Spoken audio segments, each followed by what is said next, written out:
আসসালামু আলাইকুম ভিউয়ার্স, আমার চ্যানেলে আপনাদের সবাইকে আবারও স্বাগতম। লাস্ট ভিডিওতে আমরা আলোচনা করেছিলাম টি-রেক্স নিয়ে। আজকের ভিডিওতে আমরা একটা নতুন ডাইনোসর নিয়ে কথা বলবো। এমন ডাইনোসর যে কিনা যুদ্ধের সময় বা লড়াইয়ের সময় টি-রেক্সকেও গণনায় ধরতো। তো চলুন আমাদের সাথে নতুন ডাইনোসর নিয়ে আমরা নতুন ভাবে আলোচনা করি। রেড সিট্রাসেরাস জন্য আপনি চিন্তা করুন, একটি জঙ্গলের ভিতর দিয়ে আপনি হাঁটছেন, খুবই নীরব নিশ্চুপ এলাকা। হঠাৎ পিছন থেকে খপ খপ পায়ের আওয়াজ আসে, মাটি কাপড় শুরু করে। আপনি আশেপাশে কিছু বুঝতে পারছেন না, কিন্তু হঠাৎ পিছিয়ে তাকিয়ে দেখলেন বিশাল আকার চলতি মাথার সামনে দাঁড়িয়ে আছে, যার মাথার সামনে 3টি শিং, মাথার পিছনে একটি বড় ঢাল এবং মাথাটাকে ঝাঁকিয়ে আপনার সামনে দৌড়ে আসতেছে। আপনি কি করবেন? আপনি পালিয়ে কোথায় যাবেন?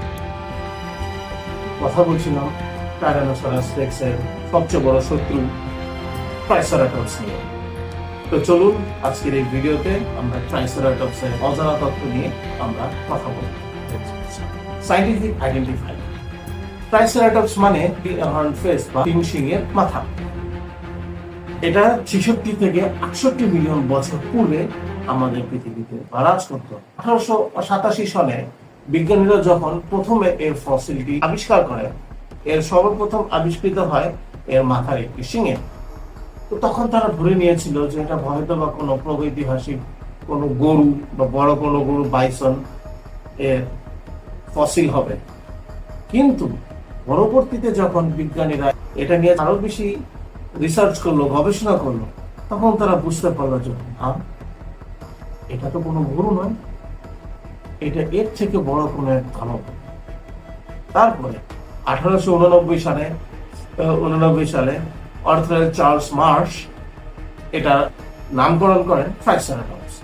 কারণ তিনি বুঝতে পেরেছেন যে তার সামনে এবং তার স্টাডি করা যে প্রাণীটি আছে এটি কোনো সাধারণ প্রাণী নয়। মোস্ট ফেমাস বা খুব বিখ্যাত ফসিল, সবচেয়ে বিখ্যাত ট্রাইসেরাটপস এর নাম হচ্ছে লেন ট্রাইসেরাটপস। এটা হাডসন মিউজিয়াম অফ ন্যাচারাল সায়েন্সে আছে। আরেকটি লেজেন্ডারি ফসিল যেটার নাম পিগ জ, যেটা সাউথ ডেকোটাতে পাওয়া গিয়েছিল।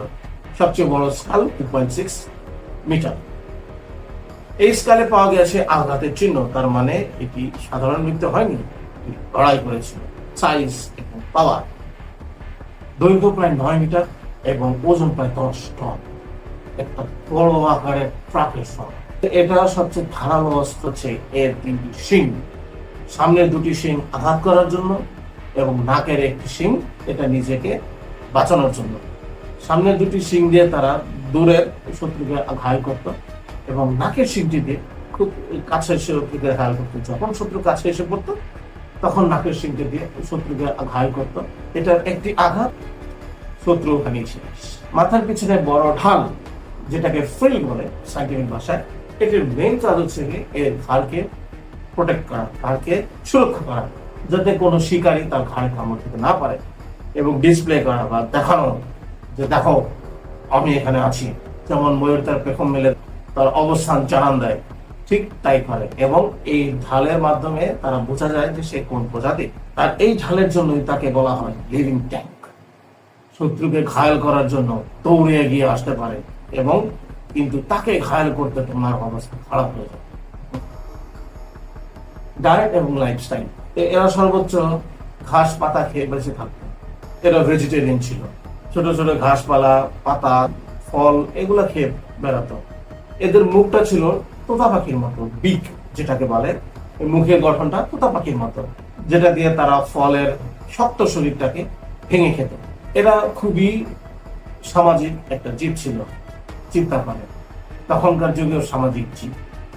এরা একটা গ্রুপে থাকতো, যে হাতিরা যেরকম নিজেদের একটা গ্রুপে থাকে, যে বাচ্চাদের প্রোটেক্ট করে, বড়রা সামনে থাকে, এক জায়গা থেকে আরেক জায়গায় যায়। সেই যুগেও কিন্তু সেম জিনিস ছিল। ট্রাইসেরাটপসের জীবন্ত উদাহরণ, যে সংঘবদ্ধ একটা দলে তারা চলাফেরা করতো, বাচ্চাদেরকে মাঝখানে রাখতো, বাচ্চাদেরকে তারা প্রোটেক্ট করতো, এবং বড়রা সবসময় খাদ্যের সন্ধানে সামনের দিকে এগিয়ে যেত। একসাথে থাকলে বাঁচা সহজ। আর যদি দল থেকে একবার ছুটে যান তাহলে তো টিরেক্স আছেই। আলটিমেট প্ল্যান চিন্তা করে একবার, একটি টিরেক্স, একটি ট্রাইসেরাটপস এবং তারা দুজনের মধ্যে একজনের আছে হারালো দাঁত, হারালো নখ, একজনের আছে 3টি ধারালো শিং। দুজন দুজনের দিকে এগিয়ে আসছে, একজন আনার চেষ্টা করতেছে এবং ট্রাইসেরাটপস শিং নিয়ে কুটিয়ে তাকে গালি করে ফেলতেছে। এই যুদ্ধে শেষ যে কোনো একটা হইতে পারে, হয় টিরেক্স জিতে যাবে, না হয় ট্রাইসেরাটপস জিতে যাবে। যেই জিতুক অপরজনের অবস্থা খুব। এদের সবচেয়ে বড় শত্রু টিরেক্স ছিল, কারণ অন্য কোনো ডাইনোসরদের এত সাহস ছিল না যে এদের সাথে লড়াই করবে। তাই এদের কিছু ফসিল পাওয়া গিয়েছে যেখানে টাইরানোসরাস রেক্সের বা টিরেক্সের কামড়ের দাগ রয়েছে। আপনি ছবিগুলো দেখতে পারেন। এই ছবিতে দেখবেন আপনি খুবই নিখুঁত নিখুঁত সাদা সাদা দাগ আছে, যেটাতে আপনি বুঝতে পারবেন টিরেক্সের আমরা শিকার হয়েছিল। ফসিল এভিডেন্স এরও 50টিরও বেশি ফসিল আমরা পেয়েছি। আর এটি হচ্ছে গিয়ে সবচেয়ে স্টাডিড ডাইনোসরদের মধ্যে অন্যতম। হিল ক্রিক ফসিল জোন হচ্ছে গিয়ে এর মূল অভয়ারণ্য, যেখানে এদের অনেক ফসিল পাওয়া গিয়েছিল। এদের বেশিরভাগ ফসিল যেসব মিউজিয়ামে রাখা হয়েছে তার মধ্যে Smithsonian national museum of natural history, American museum of natural history এটি অন্যতম। যারা আমেরিকা ভিজিট করবেন বা যারা আমেরিকায় আসেন আমরা বিয়ের মধ্যে, তারা একবার এই হিস্ট্রি মিউজিয়ামে ঘুরে আসুন, এদের সাথে একটু দেখা করে আসুন এবং আমাদেরকে কমেন্টে জানাবেন যে অভিজ্ঞতাটা কেমন ছিল। ট্রাইসেরাটপস ছিল সবচেয়ে সৃষ্টি সময় ঠিক, যেটা সবসময় নিজের গ্রুপের মতো এবং নিজেদের ছোটদের বাচ্চাদের রক্ষা করে। এই বাচ্চাদের রক্ষা করার ক্ষেত্রে যখন দেখছেন করতেও তখন সে হয়ে যেত সে টিরেক্সকেও পাঠায় এবং মৃত্যুর আগ পর্যন্ত অকুত ভয়ানক হয়। তো গাইস, আজকে আমাদের ভিডিওটি এই পর্যন্তই। আগামী ভিডিও দেখার জন্য আপনাদের আমন্ত্রণ রইল। আবার আসবো নতুন একটি ডাইরেকশন নিয়ে, নতুন অনেক ঘটনা তথ্য নিয়ে আপনাদের মাঝে, আপনাদের জন্য। তার আগ পর্যন্ত আসসালামু আলাইকুম। লাইক করবেন, সাবস্ক্রাইব করবেন, ভিডিওটিতে কমেন্ট করবেন।